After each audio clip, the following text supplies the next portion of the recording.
everyone doing on this lovely day? Let us know in the chat where you're calling in from. We're really covering all over here on this panel. Jennifer is normally based in Seattle, but she is in the lovely sunny state of Florida. And Adrian, I assume you're calling in from Seattle. Where are you calling in from today? Oh, you're still muted. Oh. There you go. Okay, yeah, I'm in Seattle right now. Excellent, excellent. And I am calling in from the other side of the world. I am in New Zealand. And as you can hear from my lovely accent, I unfortunately am not Kiwi. I am from Kansas. So we have a lot of different places. So we have a couple people chatting in the chat box. Go ahead. I know that everyone's a Zoom expert these days, but go ahead and click the down scroll button, the down menu, and change from all panelists to all panelist attendees so that we can see all of your responses. Looks like we have people calling in from Seattle and Tennessee and Texas, and we're covering lots of the country. And I'm so excited that you're here, Adrian. I think that you just have like a wealth of knowledge, and I know that it can be pretty county specific depending on regulations, but I'm really confident that what you're sharing today is going to apply to everyone coast to coast. And if you guys are listening in and like most of us multitasking, I highly encourage you to grab a pen and paper. This is just going to be a really action-packed, information-packed session. And so I'm really excited to get started. Likewise, yeah, thanks for having me. Absolutely. Let me do a couple housekeeping items. I think that I can hide non-video. Perfect. So before we dive in, it looks like we still have some people coming in. Us real estate agents, we don't really believe in being on time, do we? So let me just go quickly do some housekeeping items before we dive in. Today's chat is going to be how to create multiple income streams as an agent. And so if you're calling in today and you're a real estate investor, there will be some valuable items in here, but truly this call is geared toward real estate agents and brokers. And Adrian, correct me if I'm wrong, but I'm really confident that we're going to cover things that a brand new agent, which is someone that maybe has only had their license for 6 to 12 months, an experienced agent, and then also what I call a new investor agent. So maybe you're a real estate agent listening to this call and you've been in the business for a while. Maybe it's been 5 years, maybe it's been 15 years, 20 years, but you really have focused your business on working with residential clients. It's what we're taught. It's kind of what we see on the outside and on television. So that's what we think real estate is and what being a real estate agent means. And so what I'm excited to teach today and have Adrian chime in is really how to expand what it looks like to be a real estate agent. And so today's call is really for you guys. We don't necessarily have any agenda. We want to bring as much value to you as possible. And so please be active in the chat. You're not bothering us. There's no silly question.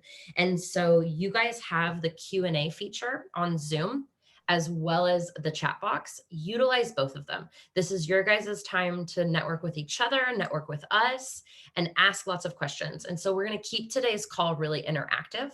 And no question is off limits, unless, Adrian, you differ. Yeah, ask us anything. Excellent, excellent. So here's what we're going to do today. I'm going to describe quickly what we do here at Agents Invest and why we put on these free events. Then, of course, we'll let Adrian share his story, which you guys, it's so incredible what he's done. And then lastly, how we can help. And so here at Agents Invest, we are a referral-based brokerage. And so we are looking for relationships with agents in different brokerages, mom and pop, big national brokerages. It doesn't matter. We're not recruiting you. We instead want to create a referral relationship with you. And so that's something that we'll talk a little bit more about at the end. But if you are looking to work with more investors, I would love to chat with you after this call. And oh, yes. So working with residential clients can be both time consuming and exhausting. And so I don't like to start very many conversations off with the negative. But in this case, I'm really confident that we are going to solve a lot of the problems that we're going to talk about.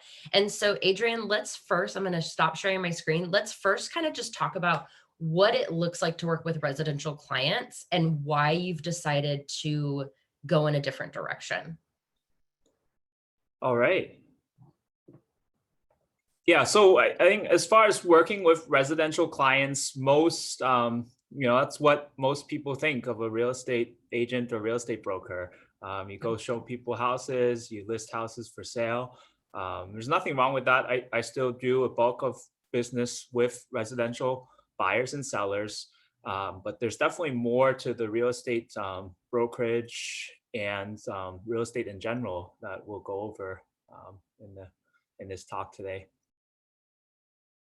Yes, absolutely. So I'll tell a quick story. So I was a real estate agent in Austin, Texas. Hi, Regine. I see you're on the call.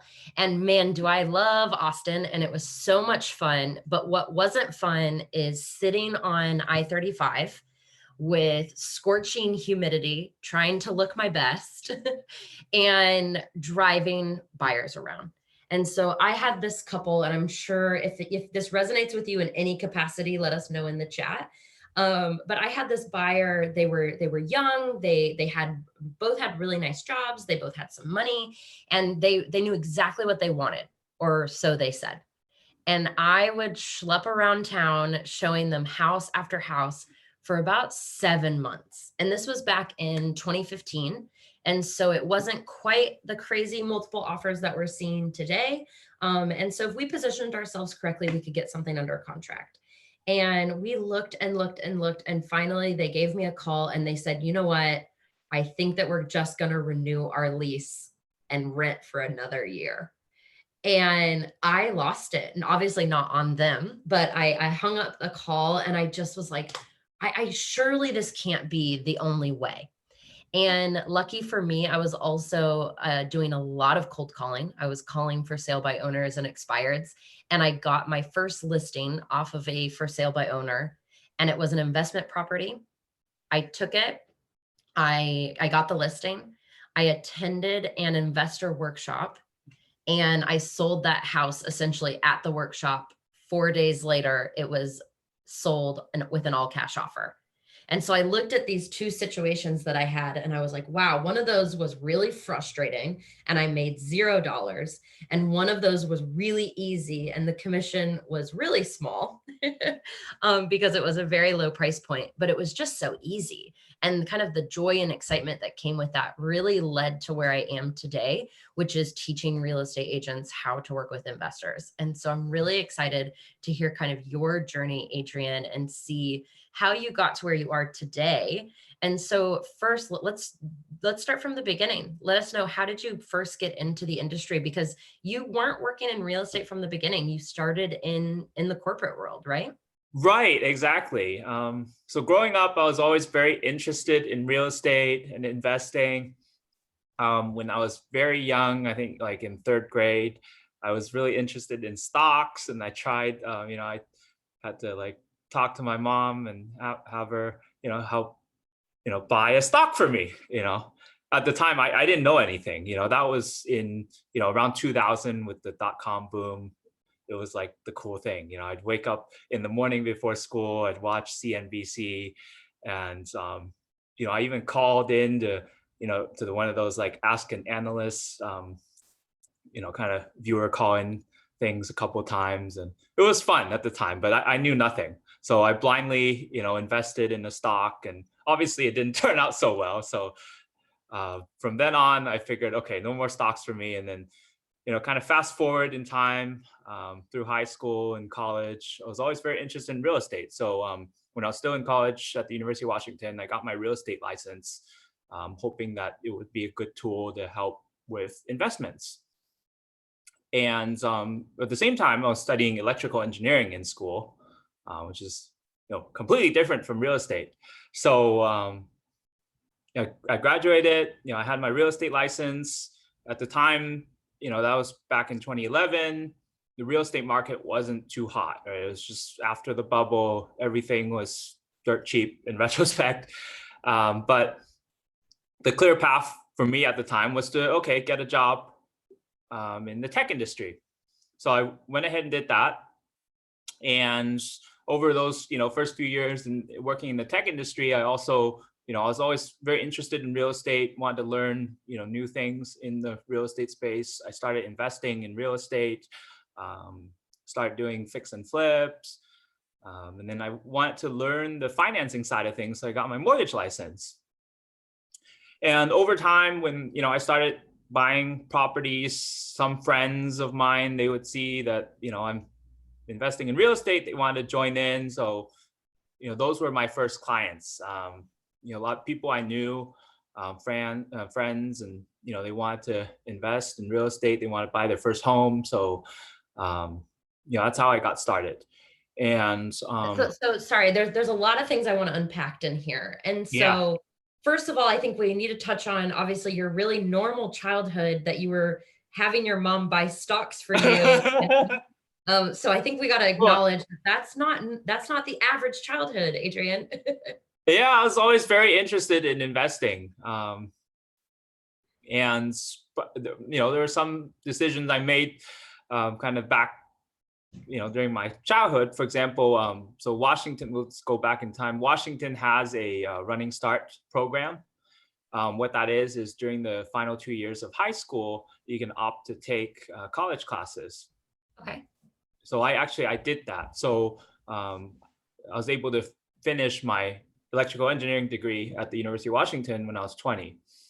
And I think I would have to credit, part of, what everything I'm doing now to that decision, because it just the time, timing is, in a lot of cases, timing is everything for real estate. And I think, graduating in 2011 and then, kind of entering the corporate world at that time was a good, solid foundation to do everything I'm doing right now.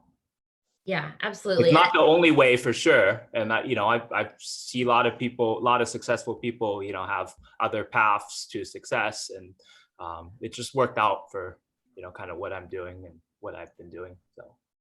Absolutely. And I can't wait to dive into the different projects that you have going on. And one thing I want to point out is I think that you're definitely an eternal learner. Like you're looking to learn and expand constantly. I think both personally and professionally. And that's really true with even just like your brief history that you gave us now. And so I guess my first question is what was the very first thing that you felt you needed to learn as a real estate agent coming from an electrical engineering background? Everything. Yeah. I'm always constantly Exactly. learning even now. And I think for me, there, around that time, kind of 2010, when I got my license, 2011, 2012, the market was different back then. People weren't, like you mentioned, even in 2015, people weren't like all, crazy about buying real estate. I remember, when I first started, we saw condos in Seattle selling for like 70,000, 80,000. I bought one myself, but when I shared with some friends, they were skeptical. They were like, "Hey, why are these condos so cheap? Something has to be wrong." In retrospect, fast forward in time 2 years, my first condo, I sold it for 150, and I thought, "Hey, it more than doubled. That's amazing." And then we go forward 2 years after I sold it. I think that same, the buyer that bought it from me, they went ahead and sold it for over 300. So it's just like, wow. Yeah, a lot of, hindsight's always 2020. I think that's for sure. Always, But as always, far as always. learning, yeah, I think in general, the people I see right now, a lot of people get their real estate license, and just because the current market is a lot hotter than it was 10 years ago, I think it's the learning curve is actually less because more people, they get their license, they jump in and, get a lot of people want to buy and sell right now. So I think it's easier now than it was 10 years ago to kind of break into the industry. And I think a lot of, brokerage firms also have, solidified kind of different kind of training paths and different, there's just a lot more resources out there. I think, There's a 10 lot. years ago, like for example, even Agents Invest, I didn't know about this, very cool ecosystem of, investors and agents. And so I think the whole ecosystem is a lot more developed right now. And I think it's Yes. definitely a lot easier to get information than it was 10 years ago. Well, and I think is that at the detriment of a new agent? There's so much free information out there, and is it like learning by fire hose? And is it also is some of it misinformation? Yeah, I mean, of course, there will be misinformation, but I think with a proper foundation and knowing how to pick and choose and going to the right resources, I think it's definitely beneficial. Yeah. Because I feel like when I first started, I had to learn everything myself and to kind of learn by doing, and make a lot of mistakes along the way. But I think now there's a lot of 10 years have gone by, and there's a lot of knowledge sharing, um, and a lot of good information. Yeah, Yeah. absolutely. And I want to just acknowledge in the chat, it looks like we have a few people who have just recently been licensed even this year. I see 2018, 2020, 2002, 2011. Oh, I like that. And then it expired shortly after. So did you re-up your license after that? The person that said that, let us know in the chat. And so I guess let's go back since we're talking about the beginning and we have a few agents that just even got their license here in 2020. If Mhm. you could do those first 2 years over again, what would you do differently? Yeah, I think like I mentioned earlier, 10 years ago, I think it was a lot harder to learn what to do. Again, everything was kind of trial by error. So one thing I did in 2012 was I got my mortgage license in 2012 because I wanted to learn the financing side of things. And, that alone can be very powerful. And I'm sure we'll talk more about it today as well. And, not only knowing how the whole financing system works, you can kind of adapt your real estate work both as an agent and as an investor to kind of conform with lending guidelines and so forth. It's a very very interesting topic. I'm sure we'll talk more about it later today too. Absolutely. So yeah, Yeah. let's jump ahead to what does your business look like today, 10 years later? Because a lot of people in the audience, I think, will be really surprised to hear how you're working with builders, how you're working with developers, and then of course we could talk about the mortgage side as well. But Yeah, so yeah, just let us know totally. what does your business look like today? Totally. Yeah. So, right. So throughout kind of the real estate brokerage part of the business, I kind of pivoted over the years to different segments. Like I mentioned, first we started off with people I knew. They wanted to buy their first home. They wanted investment property. So that's how I started. And then, from there, I went on to working with kind of investors wanting to purchase, rentals and fix and flip properties. So it's kind of a transition between retail buyers to investors. And then at the time, there were a lot of foreign buyers too that wanted to buy real estate in the U.S. And through some referrals and people I knew, worked with a bunch of foreign investors that wanted to buy properties in Seattle. Like 5 years ago, that was a pretty big thing. Now it's not as big of a thing anymore. And then when I had some friends that wanted to buy new construction homes, it's kind of how I fell into the whole new construction space and trying to learn and understand how the whole new construction thing worked, buying a piece of land, building something, and then, reselling it. So that's how I kind of fell into the new construction thing, started networking with builders, and then started doing land acquisition with builder clients. And then at the same time, we list the finished homes when they're done building them. And so that kind of expanded from there. And what that prompted me to do is some of the Seattle builders were also in other states, including Oregon and California. So this past year, I've set up brokerages in Oregon and California as well, mainly to facilitate the builder work that we do, but also open to kind of a little bit of the retail side of the business as well. So it's definitely transitioned a lot over the years, kind of pivot to what the market wants and what the people we know in our network want, and cater to that. At the same time, the mortgage side of business, um, you know, expanded from Washington to also California as well, and just being able to offer, buyers and investors kind of a one-stop shop experience, so they can, get everything done at once. A lot of people appreciate the convenience. And then at the same time, we'll definitely talk more today too about it, is, having multiple types of things that we can help people with. It helps create multiple touch points for potential clients. Absolutely. More ways, And more solutions that we can provide, the more touch points there are. And I know a lot of kind of agent training and stuff, they preach the, having multiple touches with the clients, and, sending, I don't know, some like 30 postcards a year. There's some training along those lines, but I found that by having the solutions available, it kind of reverses the kind of contact point where the client needs something, they'll reach out to us instead of yeah, us having to, send them 30 recipe cards a year, and hoping that they'll contact us, at some point. So I think that all that's cool. And then I think as an agent, there are a lot of ways that we'll talk about today, kind of how we can create those multiple touch points. And yeah, there's no one size fits all answer. I think and there's not even the requirement that, we have to be the one doing everything, but you just want to position yourself to be top of mind, and not necessarily have to send out those 30 recipe cards each year to be the person that people think of when they need something real estate related.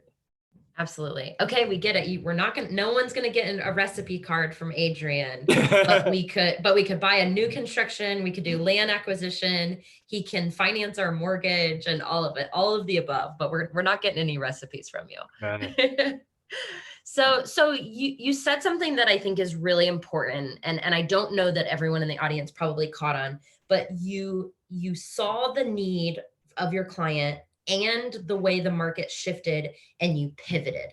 And I think Right. that that is so important. And I'm sure that there are lots of reasons that you're so successful today, but I truly think that that has to be one of the top three. I think the ability to pivot as the market changes is why we saw agents survive and thrive through 2008 to 2016. And I think it's the reason we're going to see agents survive or thrive through 2021, 2025.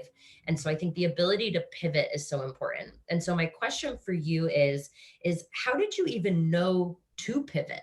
Like, what did that actually look like? You were selling regular residential to some of your friends and family, and some of them, it sounds like they were buying investment properties, correct? Like they weren't Right. all Yeah. necessarily buying primaries. Okay. Right. And so I think that's important. So if you're listening to this call, Adrian was helping his friends and family buy their primary, but also buy investment properties.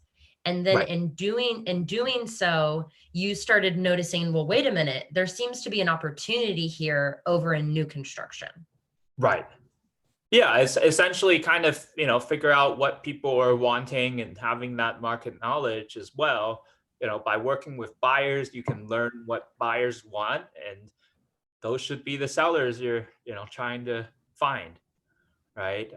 Always try to, I guess it's basically kind of in a nutshell, it's just supply and demand and figuring out what people want, and then, pivoting your business to kind of be able to service, what people want.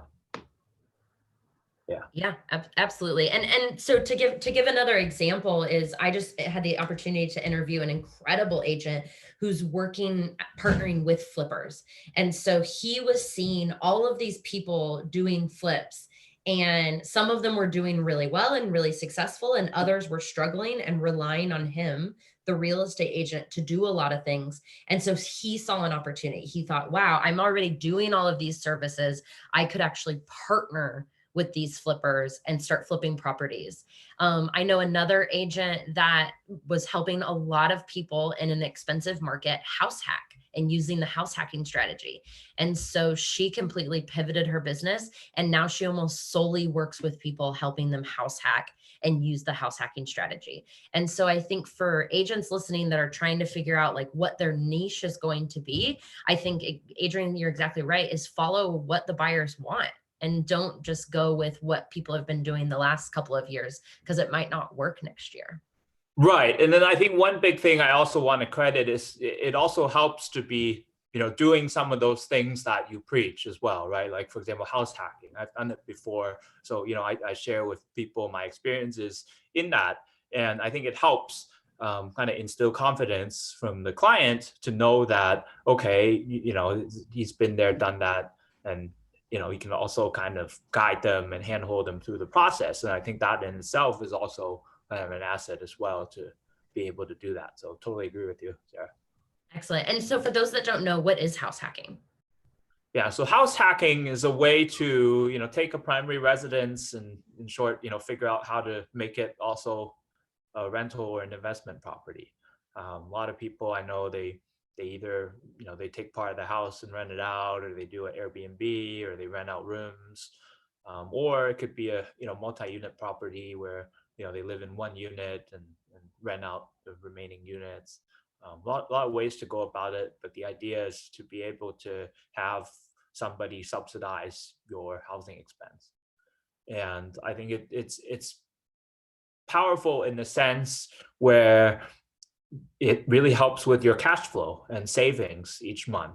For someone, okay, let's say you're working a job, you make $5,000 a month, and let's say you end up spending $2,000 a month on housing, but if you can, so after housing, you're left with $3,000 a month.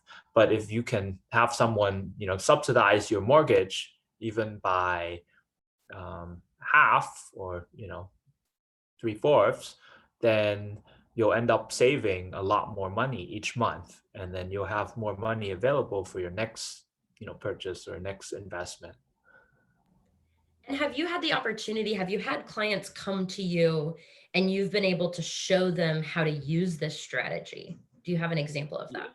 Yeah, yes, I have. Yeah, I have several people, a lot of people actually I work with when they buy their first home.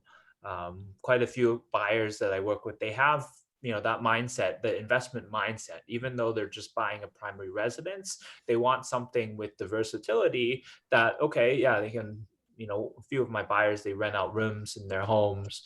Or there's some homes that have a separate kind of ADU, accessory dwelling unit, or a second kitchen in the basement. They, try to find a way to monetize that. And so I've worked with quite a few people who've done that, and it works out. It helps, accelerate the savings.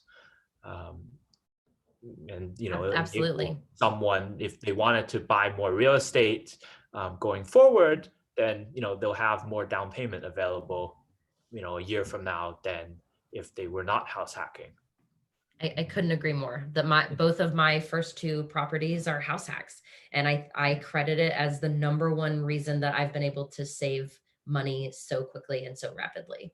And so I think house hacking is fantastic. Let us know in the chat if you guys are house hacking, or if you'd like to learn more about what house hacking is. I think we could probably do an hour segment just on that. Yeah, But probably.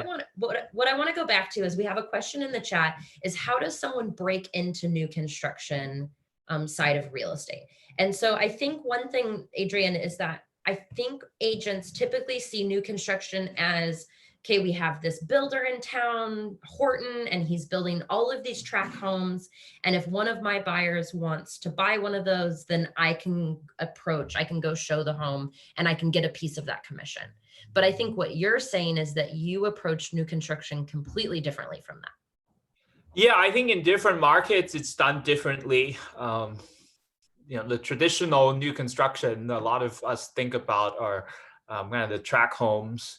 There's still ways to break into that market. My main focus, the builders I work with, they're mostly infill builders. And what that means is they do stuff in the city where, they take one existing house, tear it down, kind of build one or two or three or four, homes on that same lot.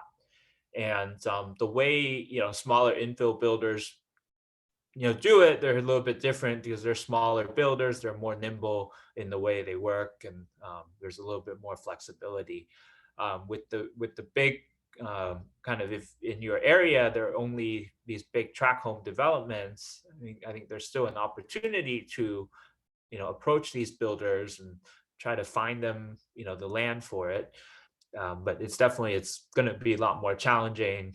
Normally what those type of builders would look for is they definitely want a long closing on the property, like a 2-year closing, so they can get all the permits needed to develop a piece of raw land to a subdivision. I think that's one of the kind of key challenges. And I think, having access to the land, builders want land. That's their kind of raw material for their product, which is a new construction home. So, providing that raw material to them, then, they can, there's value at it. Likewise, there are a lot of ways to work with new construction. Like you said, you could represent a buyer that's interested in the new construction home. That could be a perfect niche. Working with new construction homes, there's a lot of nuances that don't typically appear with resale homes. So, having that knowledge as well, that could definitely, be a selling point as well. But back to kind of here in the Seattle area, and then also in the other markets, in Portland and in the San Francisco Bay Area, there's a lot of opportunities to, find land for kind of smaller builders, or kind of these one-off projects. They're not necessarily small builders per se, but the type of project, it's more of like a one-off project, tear down an existing house, build a new house, or 2 or 3 or 4. So walk us through your involvement. So are you finding the land? Walk us through, what does the process look like? Yeah. I do both. So as a broker, I help them find the land, and then they built the house, and then I help them sell the house after. But I also have a few projects, kind of my own investments, where I do the same thing. And I think by doing that, being able to, again, first of all, learning by doing, and then second, having that kind of, been there, done that, I can definitely, it's easier to not only instill confidence in your buyer or client, but at the same time, you can understand kind of in their shoes, how you'd approach something, and what's important, and what are some, possible gotchas and whatnot. Being able And to. so how are you finding the land? Client. So, we do both on market and off market acquisitions. So we do a lot of mailers. I send stuff out too, but not recipe cards. Send, for acquisitions, and we do some marketing for listings. And I think the cool thing about, today we're talking about multiple income streams. So we can take that, for example, a postcard and a letter. And because there are so many different channels, we can monetize a particular postcard. It could be, it could be for acquiring land for a builder, or acquiring a property for an investor, or maybe one of our retail buyers. It could be just to get the listing, or it could be something that we could buy ourselves, or there's just so many ways to monetize off of one mailer, compared to a traditional agent that's like, okay, hey, I just sold these 3 homes in the neighborhood, I want to list yours. They're paying $1 to mail that postcard for one purpose, and only one potential income stream from that postcard. But for us, when we do it, there are multiple avenues that the seller can consider. And it's kind of a win-win. They have more options, and we also have more ways to monetize off of one postcard. So that kind of falls in line with the income stream. And so can you give us an example of what goes on your postcards? Yes. What does your postcard I say? saw the message in the chat just now. So we try to keep it open-ended.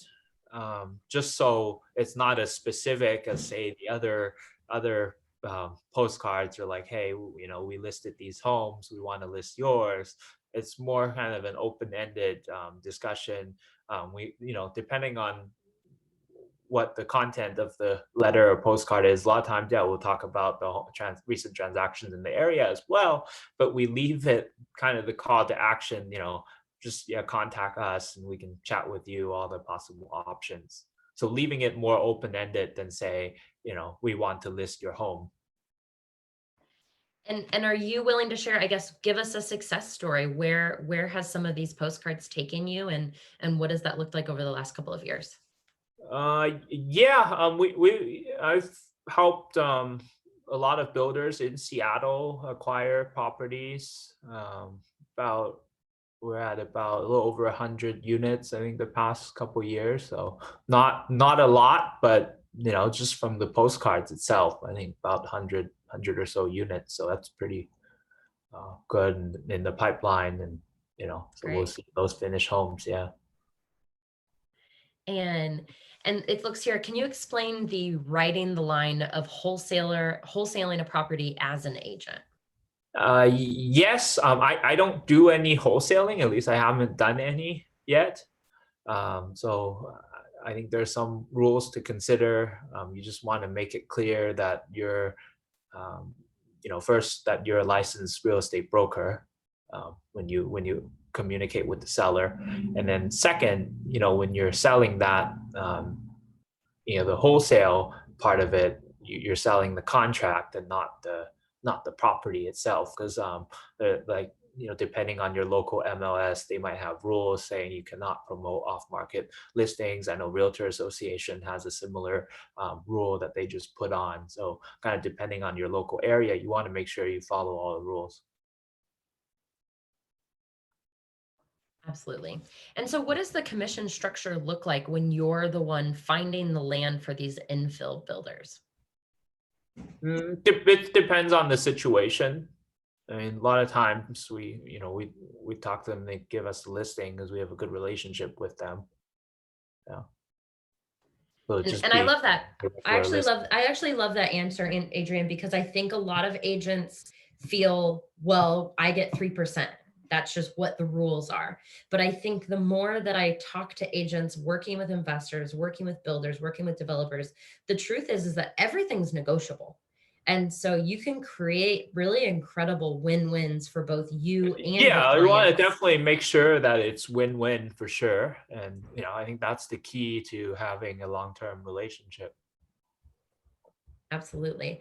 And I know that ADUs are probably not as common in every market, but I think it's definitely worth touching on.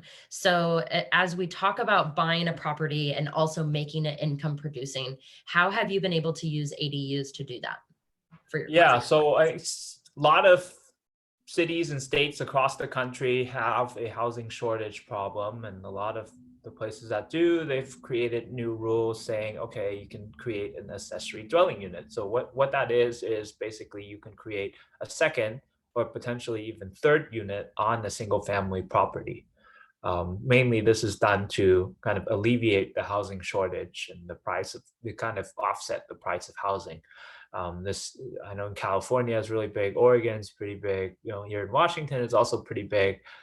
But the cool thing about being in Washington and in a couple particular cities, including Seattle, Tacoma, and Kirkland, is that you can build an ADU on the property, or second ADU, and you can also rent them all out.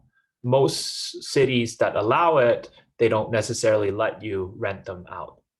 Um, you have to live in one unit in order to rent the other unit out, and that's the most common um, rule that we've seen. But in this case, in Seattle, Tacoma, and Kirkland here in Washington, you can not only you can rent out all 2 or 3 units, you can also separate the ownership of the two to three units, and you can sell them separately.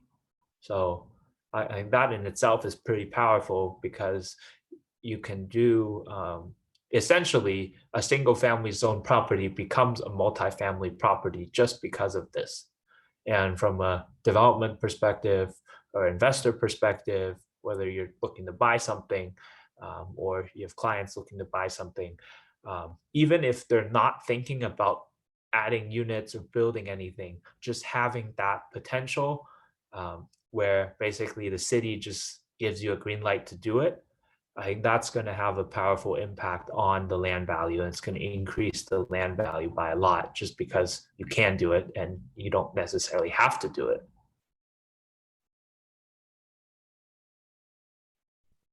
Absolutely. So I know that you shared on Facebook this property recently. One side has a blue door and the ADU has a red door. I don't know the Right. address on the Yeah. property, but you know the property Yeah. I'm So talking about? yeah, I do. I do. So that's one of the ADU projects that I worked on a few years ago. Um, it's one of the first of this type where it's a single family lot. There's an existing house on there, large backyard with alley access. And we build a second home on there as an ADU. And because of the city of Seattle um, setup, we could, split the ownership of the two homes. Incredible. So can you walk us through the numbers on this? The purchase price was a few years ago was around 650. And this is an existing house, and then new construction house, the all-in cost was in around low 300s, and we sold the back house for 705, and the front one's probably around 650 or so. So basically, get the free lot from it. That is Yeah. incredible. Yeah. Let us know in the chat what questions you have about this, because I can tell you I work with a lot of real estate agents and there's not very many agents doing this. And so I think that this is really fascinating. So let us know in the chat what questions you have. I'm trying to pull up, let me find the picture of the actual ADU unit, and then tell us, how is this structured? So is this property on the back of the other Yeah, one, this is on or the what are we back of looking at? that. There's an alley access. Each property has their own parking. As you can see here, there's a parking pad for 2 cars here. The main house has the driveway and the garage. So it's pretty much separate. And we try to keep the scale so that, okay, it's 2 cottages on one lot. And we try to, unify the two as best as we can. So it's pretty cool. I think being an early adopter to this, initially it was difficult for buyers to kind of get used to this concept. But I think over time, especially now, we're seeing more and more of these all over the Seattle area. But the thing to note is that this is very market specific. I think Washington has 3 cities where this can be done, and I don't know of any other cities across the country that also allow you to separate ownership of an ADU. So if anyone knows of anything, then feel free to share with us as well if in your market you Yeah, have. absolutely. So we have some good questions coming in. So again, this is going to be market specific, but someone is asking, what's the permitting process and how long is it in Seattle? I think instead of walking us through the entire permitting process, I do think it's helpful to know, how long does this take? Yeah, this one took 5 months to permit. I've seen new applications take like anywhere from 3 to 6 months, so it's definitely not that long compared to building a full size home. A full size home would be like 9 to 12 months. So it's definitely faster because I believe City of Seattle, they've put this in as an addition because it's an Mhm. ADU instead of like a full-on new construction. So it's quicker. And then right now for City of Seattle, and I know a lot of other cities are doing the same, they're doing pre-approved plans. So those supposedly you could get a permit in like 4 to 6 weeks. But I've taken a look at some of those plans and they're not ideal. Just because not you can't just put a pre-made plan and expect it to fit with the site perfectly. The windows might be on the wrong side, and so forth. Yeah, absolutely. Yeah. So do you have your own construction team within your company, or are you working with a builder when you're doing these ADUs? Depending on the project, as like I mentioned to you before, we work with a lot of builders on the brokerage side of the business, so we have connection there, and then we also have connection with subs and so forth from all the different kind of things we've been working with. And It was very and True project is specific. Yeah. project specific. And Yeah. True is asking, do you need any prior construction experience before entering in new construction? No, I didn't have any prior construction experience except, doing some fix and flips over the years and just learning by doing. Yeah, Yeah. absolutely. And then his follow-up question is, how do I get my feet wet? And I'm assuming get your feet wet in new construction. I can answer it. You just got to jump. You just got to do it. You do your first deal, ask lots of questions. I call it just in time learning. I got that from Jennifer Beatles. And so you just kind of figure out as you go. And Adrian, Yeah, is there I anything think, you'd add to that? yeah, learning by doing is the best way to do it. Hmm. Yeah. Absolutely. This is a The other great, route is, work with someone who knows what they're doing and you can learn from them as well. So, yeah. but the point is you do it, you're doing something and you're learning from it. Absolutely. So, Chris, thank you so much for this question. I'm wondering the same thing. I'm curious how Adrian juggles all of this. What does the structure of his organization look like, and how involved is he in each deal? Well, I just don't sleep. No, I try to sleep, but just have to prioritize and have the right team in place, and things just fall into place. Excellent. And so would you say that you're sleeping less now because we're so busy this year, or do you feel like you've gotten more systems in place as you've grown your Yeah, I think business? systems in place helps too, and yeah, I think sleeping is important. I still try to get 8 hours a day, so I mean it's important. I think Yeah. the most important thing I think is staying healthy despite this doing everything, and health is important, so it's definitely a priority. Yeah, Yeah. absolutely. And so with this property, before I close my screen, this was an existing client, and did they come to you with the idea of adding on an ADU, or did you approach them? This was actually my own project. Fantastic. So The- I before I pitch something to a client, I want to try it out myself first too, just so I don't steer them in the wrong direction. So this is like I've been there, done that. It works. And it's ready to be scaled by people. Excellent. Do you have anyone taking this on next? Any Yeah, I'm clients working with a few doing the people same? on this type of project. Yeah. And I think Amazing. it's a great way to it also can be a great house hack. The only challenge is funding the new build. But essentially, if let's say you keep one of the houses and then you build the back house, you sell it, or vice versa, you make a huge profit on doing that, and then it'll reduce the cost of whichever house you plan to keep. So I think it could be a very powerful house hack.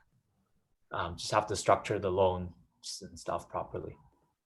Yeah, which you know how to do now. Right. Yeah.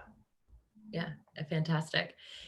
And so walk us through, I guess, so you get licensed in 2012. At what point did you start 2010. working with, sorry, 2010, thank you. What time did you start working with new construction and builders? Around 2015, 16. So I'm, yeah, not, not really early on. Wish I started earlier. Had I known, I'd start everything earlier. Excellent. But So other than hindsight's working with always 2020. yeah, always. And so other than working with new construction or builders and the infill builders specifically, what's another thing that you wish you would have started sooner for the agents listening? I think most importantly, it depends on what your interests are in. There's no one right way to do it. Um, just kind of see where is a good fit for you. I like working with builders because I really enjoy reading land use code. I don't think a lot of people can say that, but it's one of those things where you want to understand the guidelines, and then you can think of ways to do something that conforms with the guidelines that maybe other people might not necessarily see. But I think the key is you want to make sure you conform with the guidelines, and understanding what you can do. Um, is definitely a great asset, I think. And I think it's also, whether that be understanding, if you're an investor, you want to figure out what the best way to scale your, and build a portfolio is. I think the Mhm. best way is to study the kind of lending guidelines and figure out how you can prepare yourself to conform to those guidelines so that you can get, scale quickly. That could, it doesn't necessarily mean that you should go read every single line of the Fannie Mae Freddie Mac, guidelines, but you could, talk to a loan officer or see, work with someone who knows the steps and, um, kind of that way you can structure your life, depending on what your goals are, and you can scale that way. The other, so that's one thing I wish I learned earlier. Um, is because when I first started out, I started doing a lot of fix and flips, and in retrospect, everything I sold now is worth like, twice as much. Uh, I think it's always it's what I didn't know was that, fix and flip is not really an investment. It's like a one-time thing that you do. It's no different than working a job. Um, Had I known earlier, I would have focused more on, building a rental portfolio and leveraging conventional financing. At the time, I didn't really, even after getting my mortgage license, I didn't really know how to fully optimize that. And especially now, I think it's even more powerful is interest rates are really low right now. Primary rates are like in the 2%. Even some investment rates are kind of high twos, low threes. And that's never before seen. 9 months ago, a primary rate would have been in the low threes, and you know, in 2018 it was like, fours, low fours, mid five, high fours. So interest rates are really low. That has put a lot of pressure on the rental properties that people can buy. Cap rates are going down. But I think now is a great time to really, fully take advantage of conventional loans, because the interest rate is so low and you lock it in for 30 years. So definitely something to look into as an investor. And if you're an agent working with a buyer or an investment minded buyer or an investor, it's definitely something the message to convey. Absolutely. And you said something that I don't think very many of us are talking about, which is flipping creates income. Sure. There's lots of successful flippers out there who are making good money, but they're not building wealth. And so I like how you described it, that you're creating another job for yourself by flipping houses. Yeah, it's basically another job. I mean, that's pretty much what it is. And obviously, it's a job that comes with some risk, because obviously a project can not be successful too. But essentially, all it is you sell the house and you get a payout, and that's it. You don't get anything else from that house anymore. So Yeah. I wish I knew that earlier, and I wish I knew how to work with conventional financing earlier as an investor, and I would have kept more homes that I owned before. Yeah. So I think one kind of ballpark, way to think about it is, so there's one rule from conventional lending guidelines that you can have up to 10 financed properties for investment properties. So I mean, I would say that's a good milestone to try to reach. Because at that point, once you get your 10 properties, you have, it's a pretty good solid foundation to work off of. And at that point, I think you can, go do the other type of real estate projects like the flips and the builds, whatever you want to do. But I think in retrospect, as an investor, that's how I would have approached it. Yeah, that's, how I would, it's not, again, it's not a one size fits all um, thing for everybody, but depending on your situation and if your goals involve building a rental portfolio, then I would totally prioritize that if possible, and not let other things distract you. Yes, I think that's really important. And educate your clients if you're working with individuals and they're buying houses from you for primary, they're buying primaries from you, educate them on the availability of financing and leveraging financing to get rental properties themselves. I think that it's a huge missed opportunity that you can be buying investment properties, but also you can be helping your clients do the same thing. Right. Yeah, definitely. Yeah. And I think it's especially now it's really important because the rates are so low and you lock it in for 30 years. Yeah, it's pretty incredible. True is wondering, how do you finance your project on that subdivide, the ADU deal? So I used the construction loan from a local lender, First Security Bank here in Washington. But there's a lot of ways to do it. Yeah. Okay, fantastic. We're getting a lot of questions about the ADU, and we haven't really dived into financing yet. And so I think that I'd like to use the last 5 minutes to kind of walk through, how did you go from working as a residential agent to then working with new construction, and now you also are a mortgage broker? What did that transition look like, and what prompted you to add that to your already very busy schedule? Yeah, so it's 2010 got my real estate license. 2012 I actually got my mortgage license at the time, more to kind of learn the financing guidelines and then also be able to help clients, get their mortgage as well. There's a lot of times when the buyer wants to buy something, they need a mortgage as well. And at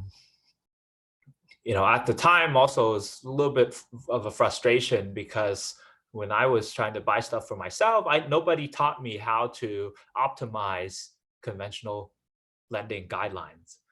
How do I adapt myself to the guidelines so that I can, buy more properties. So that was part of the main motivation for, actually, learning all of that and then being able to do it and help guide clients in the right direction depending on what their goals are.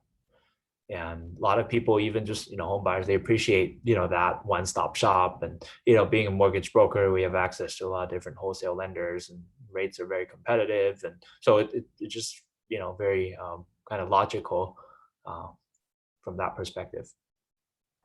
Absolutely. And I love, you touched on it earlier, but and I like that I just made a pun without meaning to, but you touched on touching the clients. And so I think what I'm hearing is that you're using being a mortgage lender as a lead generation tool to find buyer clients and seller clients on the real estate side of the business as well. Is that correct? Yes, and vice versa too. Um, there's no right way to do it, but again, you just want to create multiple touch points. Everyone has their own way of doing it. It could be the recipe cards. Nothing wrong with the recipe cards if they work, right? But if you can offer tangible solutions to someone, then it increases the chances that they'll want to reach out to you. Yeah, I And then agree.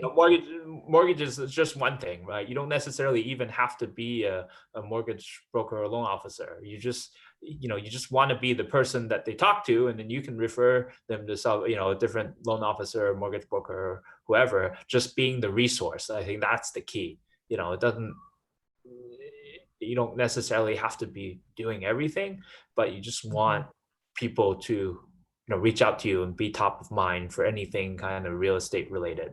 For example, some clients, they have questions about, okay, they want to do a home remodel or repairs, and it's the same as having that, the list of contacts and being able to refer a roofer or a plumber or anyone that would add value to your client, and you want to be the person they talk to first, for this information. Yes, absolutely. If you guys didn't write down that, that is the piece of the conversation that I think will make real estate agents money, is add value to your clients and always Right. stay top of mind. Those are the Right, two exactly. things that will There's make no, you I more don't money think in it's real a estate. requirement to, do everything yourself. It's just for me, I think from a learning perspective, it helped a lot and it helped my investment side. But yeah, definitely just being the go-to person for anything they need. Um, yeah, for sure. Absolutely. Osama asked a great question. What do you mean by optimize conventional loan guidelines? Well, in short, you want to make sure that conventional lenders want to give you loans. And part of that, the easiest way is having a W-2 income. By working a job that's W-2, that's going to be the easiest way for you to get a loan. That goes with, if you're self-employed, it's a little bit more challenging. And the reason being, lenders will want to see basically 3 years of your financial history as a business owner.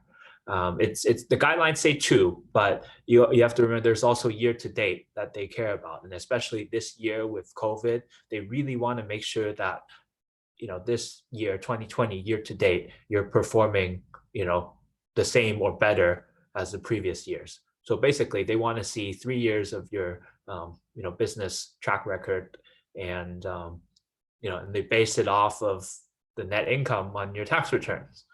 A lot of business owners like to take tax deductions, and that, you get the tax deduction, but you also lose borrowing power because of that. So, a lot of things like that, a lot of nuances like that to consider. And one really powerful way that it really, I have some clients, they would get a W-2 job for the sake of buying a house and just for the sake of looking good on the loan application, so that's the kind of extent they will go to fulfill their investment dreams. And a lot of people stay at their jobs that they don't like for the same reason. And once you get your 10 properties, then you can loosen up, because at that point you might not need a conventional loan anymore. Yeah, They can- absolutely. And so, Well, I think just to clarify, there's probably a lot of listeners that still don't quite understand, what do you mean by 10? Why the number 10? Or why are we talking about 10? There's a limit of 10 finance properties you can get. And after you get 10 finance properties, you can't get any more conventional loans for investment properties anymore. So that's something to kind of consider.